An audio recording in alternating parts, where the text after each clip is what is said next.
Nouvelle semaine et qui dit mardi sur la télévision Sommet parle bien évidemment de Mardi du droit. Très chers téléspectateurs, bonsoir à vous, bienvenue dans la seconde partie de ce numéro dédié aux fondements juridiques de l'entrepreneuriat.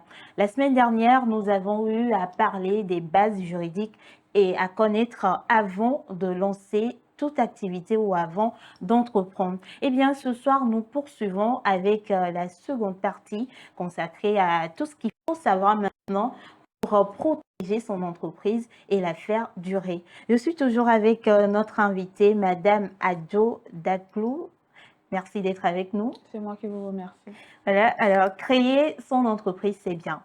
La gérer légalement, c'est encore mieux. Aujourd'hui, beaucoup pensent que le plus dur, c'est de démarrer. Voilà. Mais dites-nous, comment pérenniser son entreprise? Pérenniser son entreprise suppose ou nécessite, je dirais que cela nécessite que l'entrepreneur soit entouré des bonnes personnes. Et ces bonnes personnes, comme je le dis, ce n'est pas parce que je suis juriste que je reviens toujours là-dessus. Mais pour pérenniser une activité, il faut forcément l'aide d'un juriste. Il faut forcément l'aide d'un comptable. Il faut forcément l'aide des autres salariés de la société. Parce que gérer toute une activité n'est pas facile. Le travail d'une seule personne. Voilà. Mais l'erreur que la plupart des entrepreneurs font, c'est que le démarrage de la société, on se dit, je viens de finir, j'ai créé ma société, je la gère tout seul. Non. Il faut un juriste, il faut un comptable, il faut également ces personnes-là, d'autres personnes qui pourront aider l'entrepreneur à bien mener son activité et surtout à l'aider à éviter certains risques qui sont liés à la gestion même de l'activité qu'il exerce. C'est-à-dire qu'il faut protéger l'entreprise. Il faut protéger l'entreprise en recrutant en son sein les personnes qu'il faut. Les personnes qu'il faut. Et ces personnes-là, je viens de citer un ou deux profils qui sont indispensables. Voilà. Le juriste va aider l'entrepreneur à gérer le côté légal, le côté formalité légale, le côté formalité administrative. Le comptable va aider l'entrepreneur à gérer le côté des délais, les côtés paiement des obligations fiscales, paiement des charges sociales, etc. Et est-ce que ça dépend de toute activité, que ce soit artisanale, commerciale, industrielle? Est-ce qu'on a forcément besoin de ces personnes-là? Non, ça dépend aussi. Ça dépend, sincèrement, ça dépend aussi de la taille de l'entreprise. Voilà. Est-ce que, bon, par exemple, quand le cas de monsieur Is, par exemple, qui s'est lancé dans l'activité de jus, il a déjà créé peut-être son entreprise individuelle. Est-ce qu'il vend combien? Il fabrique combien de jus par jour? Il a combien de clients? Il a combien de contrats avec les prestataires? Est-ce qu'il a recruté déjà des employés ou bien il fait tout ça là tout seul? Voilà. Donc, tous ces éléments que je viens de citer font en sorte que déterminent en fait le nombre de personnes que l'entrepreneur doit avoir tout autour. Bon, si je suis seule et que j'exerce simplement mon activité en tant qu'entrepreneur, que je n'ai pas, peut-être pour le moment, je n'ai pas de salarié, j'ai peut-être un prestataire ou un client. Est-ce que j'ai forcément besoin d'avoir un comptable? Oui. Je peux dire que pour le début d'activité, peut-être l'entrepreneur n'est pas comptable lui-même. Il pourra s'attacher les services d'une personne qui a fait la comptabilité, qui pourra l'aider pour gérer peut-être les factures de ce seul client-là pour le moment. Mais fondamentalement, qu'il soit seul ou non, le jury doit intervenir. Maintenant, prenons le cas aussi de l'artisan qui peut-être n'a pas une grande activité, mais voulant respecter les dispositions légales, il a créé son entreprise, il a réussi à faire toutes les formalités, à accomplir les formalités administratives, juridiques, etc. Il fait simplement son travail, il n'a pas encore un chiffre d'affaires en tant que tel. Est-ce qu'il a besoin d'avoir à ses côtés peut-être 3 ou 4, 5 personnes? Je dirais que s'il a vraiment une grande activité où pour le moment, c'est le début et que ce n'est pas vraiment ça. La personne indispensable qu'il lui faut, qu'on se le dise, c'est toujours le juriste. D'accord. Parce qu'aujourd'hui, on a des juristes qui ont des spécialités. Des juristes aujourd'hui font le travail de comptable. Il y en a qui sont formés en fiscalité. La fiscalité ou la comptabilité n'a pas de secret pour un juriste fiscaliste chevronné. Donc, moi, je conseillerais pour ce cas précis, vous avez lancé votre activité, vous pouvez vous recruter un juriste fiscaliste qui maîtrise les rouages du métier, qui saura vous aider autant sur le plan juridique que sur le plan fiscal. Et maintenant, ce juriste-là, s'il a des compétences en comptabilité, pourra également vous guider ou soit faire recours. Ce juriste-là va demander à ce que on puisse recruter ou faire appel à l'entrepreneur dans son activité. Mais tout compte fait, quelle que soit la taille de l'activité, fondamentalement, le juriste doit intervenir. D'accord. Voilà, merci. Là, nous reprenons le cas de Monsieur X avec un cas pratique. Monsieur X a finalement créé son entreprise et enregistré sa structure. Voilà. Il a recruté un livreur sans contrat qui vend sans aucune facture et il n'a jamais déclaré ses revenus ni payé la Caisse nationale de sécurité sociale. Un contrôle fiscal le rattrape. Que risque-t-il? Il risque le paiement de pénalité. Déjà, c'est quoi un contrôle fiscal? Le contrôle fiscal, pour le dire tout simplement, c'est quand l'administration fiscale débarque chez vous et vous dit que non, vous n'avez pas respecté les dispositions fiscales en vigueur, vous n'avez pas déclaré vos revenus, vous n'avez pas vous n'avez pas payé vos impôts, vous n'avez pas payé vos taxes. L'administration, c'est du ressort de... Très souvent, l'entrepreneur est en faute. Vous n'avez pas déclaré vos revenus. Pourquoi? Vous êtes dans un pays dans lequel il y a des routes qui sont construites, il y a l'hôpital, il y a certaines facilités que vous avez en tant que personne résidant dans ce pays, citoyen de ce pays. Et maintenant, vous faites une activité génératrice de revenus. Vous avez de l'argent qui tombe, mais vous ne voulez pas remettre cela, une partie, pas tout, une partie simplement à l'administration pour qu'il puisse continuer à vous fournir ces services-là à tous les citoyens. Ça, c'est tombé sous le coup de la loi et ce n'est pas du tout bon pour un entrepreneur. Voilà. Et maintenant, il peut risquer une poursuite. Bien sûr, ça peut aller jusqu'aux poursuites, mais très souvent, bon, moi, je conseille très souvent que quand l'administration fiscale débarque chez vous, il faut, là aussi, vous n'avez pas en tant qu'entrepreneur... Il faut un juriste. Il faut forcément. Forcément. Et pas n'importe quel juriste. Pour l'administration fiscale, ce sont les juristes fiscalistes. Ceux qui sont des experts en la matière, qui pourront aider l'entrepreneur. Pas pour ne pas qu'il ne paie pas ce qu'il doit à l'État, mais cette personne-là, ce professionnel va l'aider en fait à entrer en discussion avec l'administration fiscale et voir dans quelle mesure, comment sa faute pourra être réparée dans une certaine mesure. Voilà. On peut le dire simplement comme ça. Aujourd'hui, beaucoup d'entrepreneurs gèrent sans signer de contrat. Pourquoi est-ce que c'est dangereux? Très dangereux, madame, très dangereux de ne pas signer un contrat parce que toute activité dans laquelle on se lance comporte des risques. Le plateau sur lequel on est aujourd'hui, dans la minute qui suit, un drame peut arriver. Quelque chose peut se passer. Mais si au préalable, il n'y avait aucune formalité contractuelle entre nous, si rien n'avait été dit auparavant, mais vous imaginez, d'abord on est dans un flou et on ne peut pas anticiper les conséquences futures de ce qu'on fait. Voilà. En tant qu'entrepreneur, vous sortez de l'argent, vous recrutez peut-être des gens, vous avez des fournisseurs, vous avez des clients. Mais pourquoi vous ne voulez pas formaliser vos relations contractuelles? Peut-être je veux vous lancer dans l'activité de fabrication de jus. Je suis peut-être un de vos fournisseurs. Je vous ramène peut-être de la mangue ou de l'ananas. Et bon, je vous livre l'ananas et je prends de l'argent et puis je rentre chez moi. Non, ce n'est pas possible. c'est trop risqué.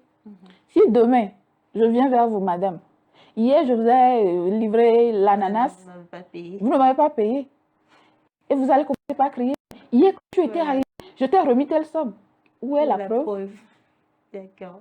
Où est la preuve que je vous ai livré de l'ananas et que vous m'avez payé une certaine somme? Voilà. C'est très dangereux. Il est important que ce soit une relation de 10 000, de 20 000, formalisée Par écrit. par écrit. Formalisez par écrit vos intentions, ce que vous voulez faire en fait. C'est très important. Très important. Et que dire des accords verbaux? Les accords verbaux en droit, oui, c'est possible. Mais le problème des accords verbaux, c'est la preuve. En cas de litige, en cas de difficulté, en cas de problème futur, qu'est-ce qui va prouver que, entre-temps, on s'est dit ceci? Entre-temps, qu'est-ce qu'on avait dit? D'ailleurs, qu'est-ce qu'on avait dit? Au préalable, est-ce qu'on a eu à formaliser par écrit ce qu'on avait dit? Tu vas me dire non, le jour-là, je t'avais dit si. Moi, je te dirai non, le jour-là, tu ne m'as rien dit. Voilà. Donc, les accords verbaux, oui, ce n'est pas exclu, mais il est beaucoup conseillé, beaucoup plus conseillé. Moi, en tant que juriste, je conseille toujours de formaliser nos relations par écrit. C'est très important parce que on ne sait pas ce que demain sera fait. Aujourd'hui, on peut se dire non, nous sommes des partenaires, rien ne peut nous séparer. Voilà. Non, tu lances une activité, je te soutiens. Non, non, non, non, non, non. Demain, quand il y aura peut-être un gain, demain, quand il y aura une difficulté qui va se présenter, je me retournerai contre toi, par exemple. Dès lors, il est très important de formaliser toutes nos relations par écrit. C'est très important. D'accord. Et est-ce vrai que certaines fautes de gestion peuvent valoir une poursuite pénale? Oui, effectivement. Effectivement, c'est peut-être très souvent, je ne parlerai pas dans ce cas pour l'entrepreneur, mais pour ces personnes-là qui créent une société. Peut-être tu as créé ta société, vous êtes peut-être 2 ou 3 associés, et que peut-être on t'a nommé gérant, et que, bon, tu as pris une certaine somme dans la caisse de la société pour gérer peut-être tes dépenses personnelles, par exemple. D'accord? Et tu as mis peut-être à mal la trésorerie de la société. Or, il y a d'autres également qui avaient investi. Peut-être à cause de ce que tu as piqué dans la caisse, on ne peut pas payer les salariés. Les salariés, oui. Peut-être ce que tu as sorti de la caisse a fait qu'on ne peut pas honorer nos engagements vis-à-vis de nos fournisseurs, de nos partenaires. Voilà. Mais si vous faites en sorte de mettre à mal la pérennité de la société, dès lors vous tombez sous le coup de la loi et ça peut conduire en fait à des poursuites pénales. Ouais. Mais ça dépend aussi de la situation au cas par cas. D'accord. Et parlons des entreprises en ligne. Parce qu'aujourd'hui, c'est la tendance. Oui. Je peux peut-être créer mon entreprise de vêtements en ligne. Ouais. Est-ce que ça aussi, ça nécessite le suivi d'un juriste? Est-ce que je peux protéger mon entreprise en ligne? Oui. Vous devez protéger votre entreprise en ligne. Si aujourd'hui, je crée quelque chose à Joe Website, with Tel, avec ceci, je vends des habits venus de Turquie. Avec nous, les femmes, c'est souvent les habits. je ramène des produits de Turquie. Et que bon, je n'ai pas les moyens pour le moment de prendre un emplacement, une boutique, etc. Et que je commence mon activité en ligne, par exemple.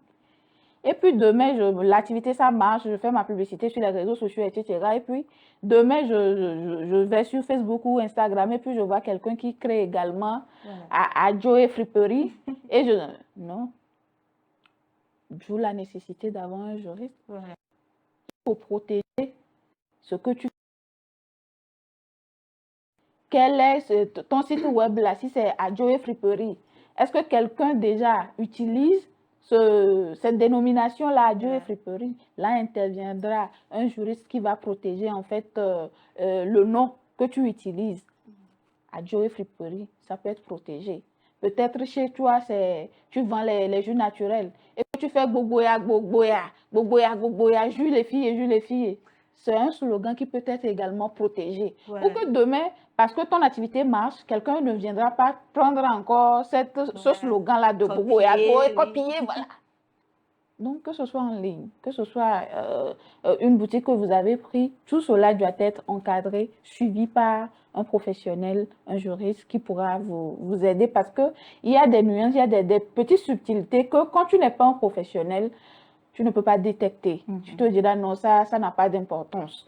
Ce n'est pas grande chose. Je peux commencer comme ça, je peux le faire comme ça. Mais dès lors que tu veux vraiment faire les choses correctement, il faut vraiment le suivi de cette personne-là, ce professionnel-là, qui pourra t'aider. Il détecte ce qui est à corriger. Il te dit, il te donne les conseils. Madame, il faudra qu'on fasse ceci, ceci, pour protéger en fait ta société, pour protéger ton entreprise, pour qu'elle soit pérenne, pour que tu puisses réellement bénéficier des fruits de ce que tu as investi dans cette activité-là. Voilà. J'ai encore une question. Qu'est-ce que la responsabilité civile, pénale ou fiscale d'un entrepreneur? Bon, j'ai commencé par la fin. Responsabilité fiscale, je dirais tout simplement que c'est cette responsabilité-là de l'entrepreneur, d'abord de déclarer ses revenus parce qu'au Togo, nous sommes suivant le régime de la déclaration, un régime déclaratif. Donc, l'entrepreneur, tout ce que tu fais comme activité, tu as formalisé, il faut que tu déclares tes revenus. Il faut déclarer tes revenus pour qu'en sorte à l'État puisse être payé. Ce qui est dû à l'administration fiscale puisse être payé, pas non seulement payé, mais payé dans les délais pour éviter les poursuites.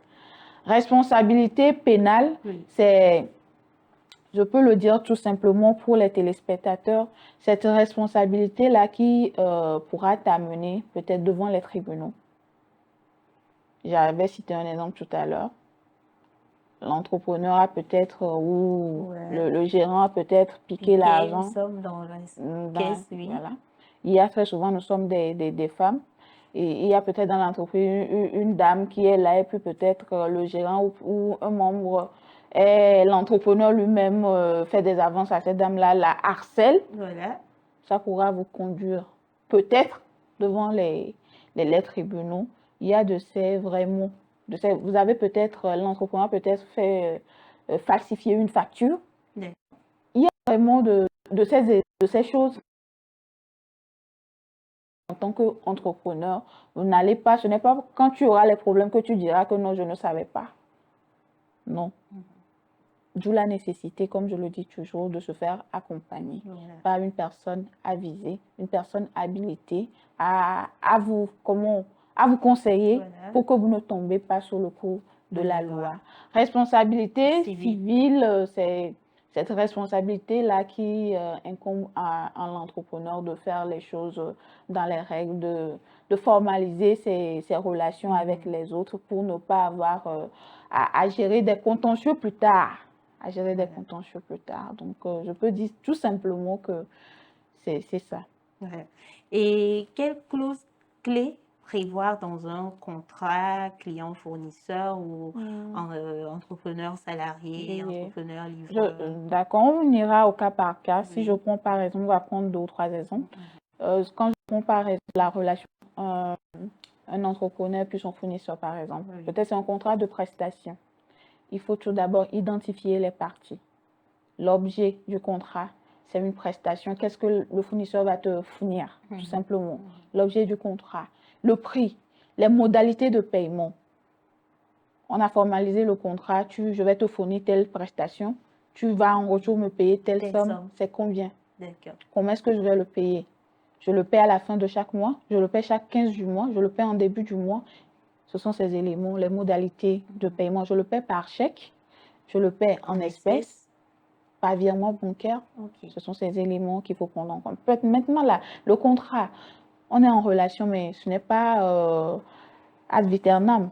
Est-ce que c'est pour toute la vie? Non. Il faut forcément encadrer la durée du contrat. Est-ce que c'est un contrat qui va s'exécuter sur une année, peut-être sur 2 ans ou plus? Il faudra préciser dans le contrat. Maintenant, très important, une clause très importante également, c'est celle relative au règlement des litiges.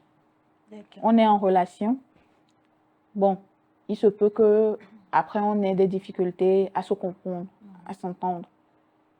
Il faut une clause dans le contrat qui va préciser quand le problème va se poser, quand il y aura un litige, comment est-ce qu'on va procéder? Est-ce qu'on va aller directement devant les tribunaux ou bien il y a d'autres formes peut-être de médiation, conciliation, bon, aller en négociation? Concrètement, comment est-ce qu'on va procéder quand il y aura un problème entre nous deux? Donc, ce sont très souvent les quelques éléments qui sont essentiels dans un contrat entrepreneur, fournisseur, etc. Maintenant, prenons un contrat de travail. Tu es entrepreneur, ton activité marche bien. Il faut forcément que des gens puissent t'accompagner dans ton activité. Tu as recruté 2 ou 3 personnes. Maintenant, nos entreprises de travail, mais c'est être vraiment, ne pas prendre conscience en fait des conséquences qui peuvent advenir. Tu crées ta société, tu as recruté une personne qui pourra t'aider. Il faut formaliser cette relation-là de travail avec la personne. Et dans le contrat de travail, comme pour l'autre, l'identification des parties. Je suis monsieur tel, entrepreneur tel ou gérant de telle société, tel est salarié dans mon entreprise, il a commencé à telle date, il a un contrat à durée déterminée, il a un contrat à durée indéterminée, il y a telle période d'essai qu'il doit respecter. Il n'a pas de période d'essai, mais il commence dès aujourd'hui en tant que salarié de la société.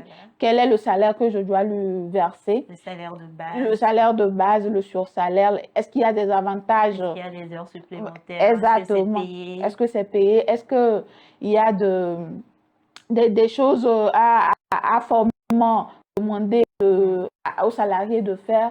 Il faut les mettre dans ce contrat de travail, la rémunération surtout, le type de contrat, le travail que le salarié doit fournir et en contrepartie la rémunération à lui allouer. Ce sont des éléments très très importants à formaliser pour éviter les problèmes dans le futur. Bon, je ne sais pas s'il y a également les contrats de partenariat, de prestations, etc. Ce que je viens de citer plutôt sont des éléments essentiels pour tout contrat. Maintenant, il y a des contrats également qui ont des exigences spécifiques qu'on verra peut-être au cas par cas dans la pratique pour aider l'entrepreneur à respecter la loi. Alors, voilà. Aujourd'hui, on nous dit d'entreprendre. Supposons que j'ai 50 000 francs pour lancer mon activité de vente de vêtements. Est-ce que dans les 50 000 francs-là, est-ce que je peux encore aller voir un juriste vu que bon, les juristes coûtent cher, si on peut le dire ainsi? Mais dès lors que tu as eu de l'argent, une certaine somme pour investir dans ton activité, il faut au préalable à mettre l'argent de côté également pour ce professionnel-là qui va t'aider. Mais c'est quel genre d'activité également? Il faut se poser ce genre de questions. Mais il faut forcément avoir des conseils de gauche à droite pour pouvoir lancer ton activité. Peut-être qu'aujourd'hui, avec les 50 000, tu seras dans le secteur informel. Mais demain, quand la structure va changer, tu vas peut-être vouloir créer une société, etc. Tu vas faire appel forcément à ce professionnel-là. Mais 50 000, je me dis, peut-être tu es dans le secteur informel. Tu es dans le secteur informel. Mais ça n'empêche pas, sincèrement, de recourir au conseil d'un juriste. Maintenant, j'ai un projet de 1 million pour lancer mon activité et je pars voir le juriste qui me demande 500 000 francs. Dans ce cas, je fais quoi? Est-ce qu'il n'y a pas des mécanismes d'accompagnement à l'endroit des jeunes entrepreneurs? Des jeunes entrepreneurs. Pour ta question, je te dirais que quand tu as 1 million et que peut-être les honoraires ou ce que le juriste te réclame, c'est peut-être 500 000, il faut toujours négocier. Dans la vie entrepreneuriale, tu seras appelé à négocier tout le temps. C'est vrai que le professionnel va te dire c'est tel pour telle prestation, pour tel conseil, c'est ce que je voudrais avoir comme honoraire, etc. Mais c'est à toi l'entrepreneur parce que tu veux respecter la loi et que forcément tu as besoin de cette personne-là, tu pourras négocier. Oh non, mais tu te dis, mais mon frère, je suis jeune entrepreneur, je veux me lancer dans telle activité.